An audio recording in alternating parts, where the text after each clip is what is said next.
Habang nasa biyahe ka ngayon, gusto kong ipaalala sa iyo na hindi mo kailangang madaliin ang lahat ng bagay sa buhay. Minsan, sapat na muna na patuloy kang umaandar. Sapat na lumalaban ka araw-araw kahit pagod ka na. Sapat na kahit maraming iniisip, pinipili mo pa rin ngumiti at magpatuloy. Alam mo, ang buhay parang biyahe rin. May mga daang maayos at tahimik, pero meron ding lubak, traffic, at minsan parang gusto mo nang bumalik na lang. Pero tandaan mo, bawat pagod sa paglalakbay ay may patutunguhan. Hindi man agad dumating ang gusto mong marating. Ang importante ay hindi ka tumitigil. Habang nakatingin ka sa bintana, ngayon, isipin mo kung gaano kalayo na rin ang narating mo. Marami ka nang nalampasan na akala mo noon ay hindi mo kakayanin. Mga gabing umiiyak ka, mga araw na wala ka ng gana, mga pagkakataong gusto mo nang sumuko. Pero, nandito ka pa rin ngayon. Buhay, lumalaban, patuloy na nangangarap. Kaya wag mong masyadong bigatin ang sarili mo sa mga problema. Hindi lahat kailangang solusyonan agad. Hindi lahat kailangan kontrolado mo. Minsan, kailangan mo ring huminga at hayaan mo ang sarili maging payapa kahit sandali. Hindi mo kailangang ikumpara ang takbo ng buhay mo sa ibang tao. Iba-iba tayo ng oras, iba-iba tayo ng laban, at iba-iba rin tayo ng destinasyon. Kung may mga taong mas nauuna, okay lang. Darating din ang para sa iyo sa tamang panahon. Ang mahalaga, hindi nawawala ang pagtitiwala mo una sa Diyos.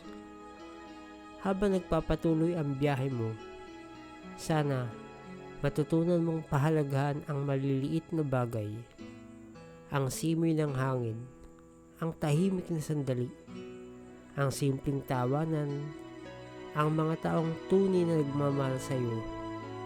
Dahil minsan, doon talaga matatagpuan ang totoong saya.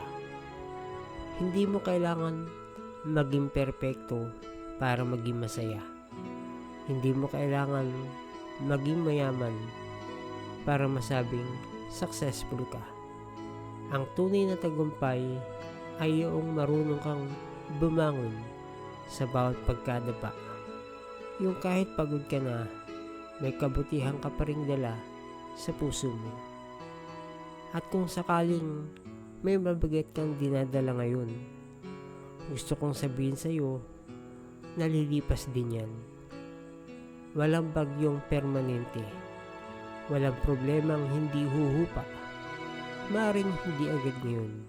Pero, balang araw, mapapangiti ka rin habang naaalala mo kung paano mo nalagpasan ang lahat.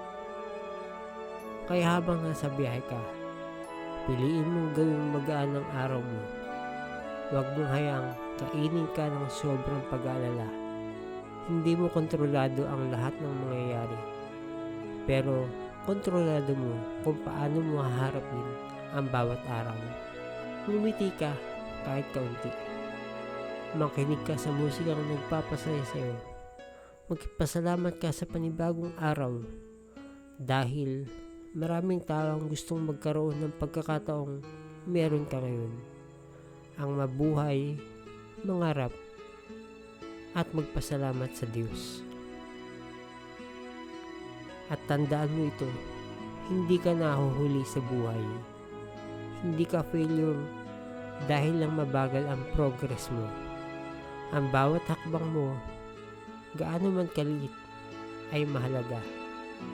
Basta tuloy lang, unti-unti ring magiging malinaw ang lahat. Darating din ang panahon na masasabi mong, buti na lang, hindi ako sumuko sa awa at tulong ng Diyos. Kaya, Kapit lang. Enjoy mo lang ang buhay. Enjoy mo lang ang biyahe ng buhay. Huwag masyadong magdala ng mabibigat na isipin. Gawin mong masaya ang bawat araw hanggat kaya mo. Dahil minsan, ang pinakamagandang parte ng paglalakbay ay hindi lang ang destinasyon, kundi kung paano mo piniling maging matatag at masaya habang papunta ka ron. Mag-iingat ka palagi sa biyahe. Mabuhay ka.